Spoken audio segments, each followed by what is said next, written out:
Hey there. A few years ago, I looked like this. After years in high-pressure environments from alpine ski racing to management consulting, I hit total rock bottom with leaky gut, histamine intolerance, and anxiety, hives, eczema, complete and utter full body inflammation. And no, I was not lounging around eating junk food with zero interest in my health. Quite the opposite. I was what you'd call a high achiever, A-type person aiming to be at the top of my game in literally everything, and in particular my health. But ironically, that was also part of the issue, which I will explain a bit later in this video. Every practitioner could see that I was sick, but all they offered me was pills and creams to suppress the symptoms, not solve them sustainably. So I had to take matters into my own hands, diving deep into functional medicine and somatic tools and nervous system regulation and lifestyle shifts and mindset shifts as well. And that journey didn't just restore my health. I also decided in my darkest moments to do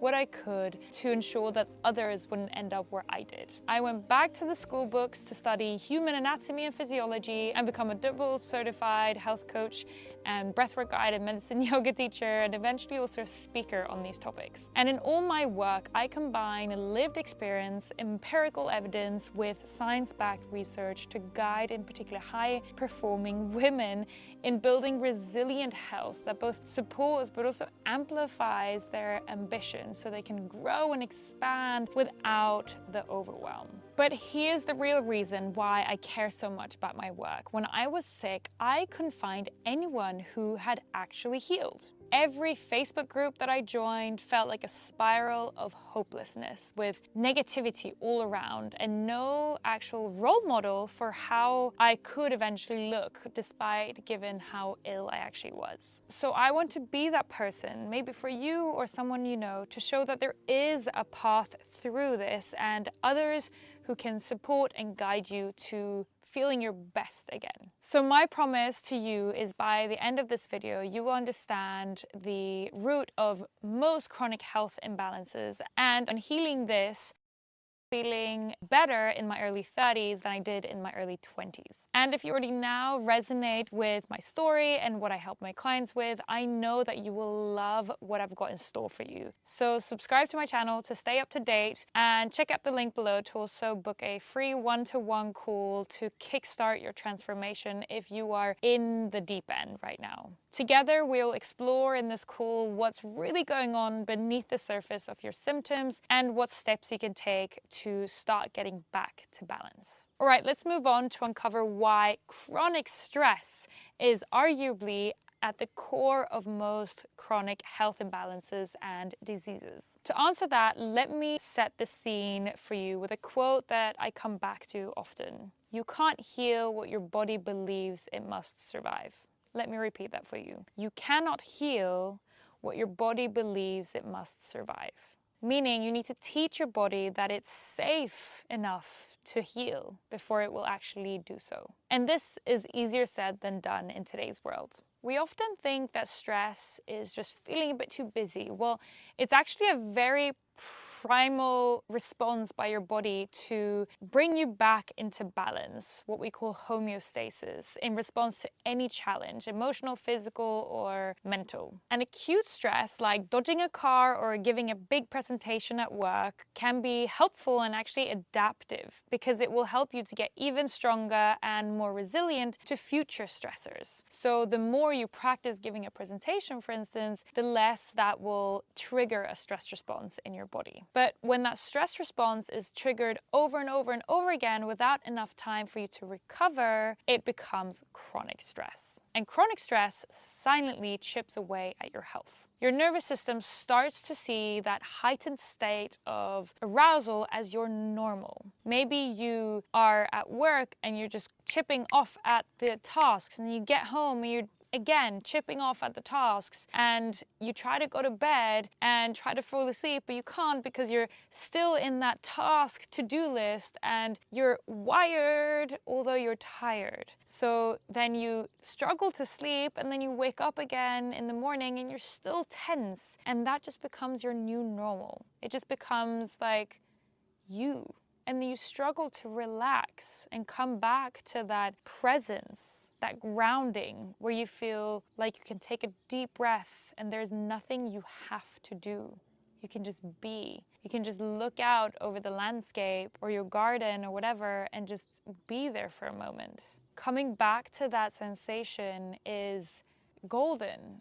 And most of us struggle to come back to that or find that calmness in our everyday. You can tell just by how I'm talking now compared to before that I'm coming back into it. I'm coming back into the present. So maybe you recognize yourself in this, in the fact that you're constantly on edge or thinking about the next thing you need to get done or planning ahead or worrying about the past. I've definitely been there as well. And looking back, I had so many signs of chronic stress and nervous system dysregulation for years before I actually fell ill. And that is why I want to dedicate this channel to talking about these topics to hopefully help you handle them before it turns into actual health imbalances or diseases down the line. Let's move into discussing what stressors are, what actually goes into the bucket of stress and eventually leading it to overflow. To answer this, let me refer to the series Little Fires Everywhere with Reese Witherspoon that my partner and I recently started watching. Little Fires Everywhere could just as well be the title of basically the average person's life. Modern life is designed to keep you on high alert. Notifications buzzing, AI speeding up, things at work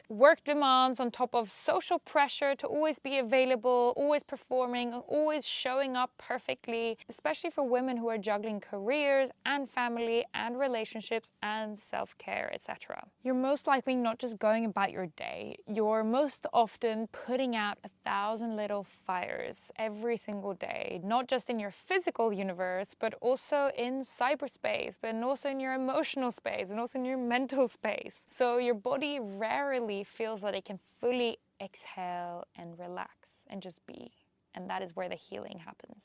These tiny fires add up like a bucket that fills up and over time eventually overflows. We throw the word stress around so much without thinking about what actually contributes to the bucket overflowing. I usually break it down into 3 types of stressors that all contribute to your overflowing bucket. The first one is psychological stressors. People-pleasing, perfectionism, self-doubt, unresolved trauma, overthinking about what you're eating or what others think about you.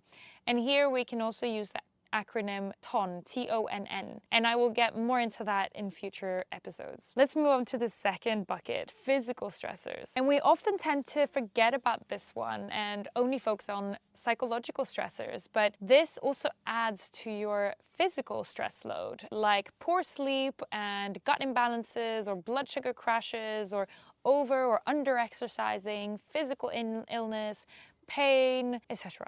And thirdly, we have environmental stressors. These include toxins and synthetic chemicals in our beauty products or food or in our air, or even noise and toxic company culture, etc. Often environmental stressors feed into the psychological and physical stresses. And your nervous system that I've been alluding to but haven't really explained yet is a network of nerve tissue. So my speaker ran out of battery, so we're going again. Hopefully we're able to finish it before it runs out of battery again. Where was I? Oh yeah, the nervous system, which is a network of nerve tissue running down from your brain, down your spine, along your arms and legs, and especially abdomen. There's a lot of neurons from the nervous system. This is the command center behind your stress response. Through your senses, the nervous system constantly scans your environment, whether external or internal inside your body, and it does so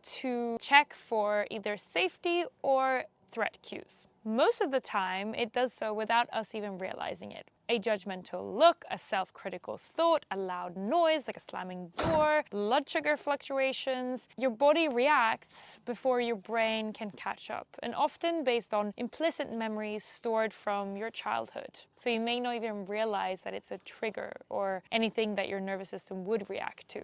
And your nervous system is pretty complex, but it has this one part to it that you may have heard of before, called the autonomic nervous system, which has two main pathways or branches that it shifts between. It does so depending on the information that it picks up on from your environment, whether safety or threat cues, as I said earlier. So it has the sympathetic nervous system state, which is fight, flight, freeze, or fawn. This is the gas pedal. And then it has the parasympathetic nervous system state, which is the rest and digest sort of brakes of the nervous system. And you can try to remember it as paragliding, smooth sailing, calm. That is the parasympathetic nervous system, if you can't remember the difference between the two. So if your body or nervous system senses danger cues, it triggers the sympathetic or fight or flight, freeze or fawn response. As we're constantly putting out little fires every day, throughout the day, most people have this sympathetic nervous system state activated